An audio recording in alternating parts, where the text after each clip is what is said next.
Satgas TMMD ke-116 Kodim 1425 Jeneponto ini melakukan bedah rumah milik seorang lansia di lingkungan Kalakkara, Kelurahan Empoang Selatan, Kecamatan Binamu, Kabupaten Jeneponto, Sulawesi Selatan.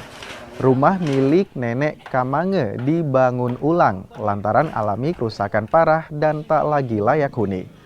Rumah itu sudah berusia 80 tahun, namun karena kesulitan ekonomi, maka tak pernah direnovasi. Nenek Kamange pun bersyukur lantaran rumahnya bisa kembali layak huni.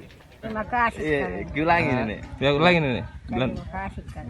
Tentara ya kan. Kalau pernah aku kecindro ya. Iya. Syukur kena nak bantu tentara ya di Nenek di. Iya kan. Sana ranun tan Nenek. Sana jalan. Sedang dilaksanakan pembongkaran rumah tidak layak huni milik saudara Kamange yang hidup sebatang kara oleh Satgas TMMD bersama aparat Kelurahan Empoang Utara dan masyarakat setempat. Program RT-LH ini merupakan rangkaian tambahan sasaran fisik program TMMD yang berkolaborasi BRI Jeneponto.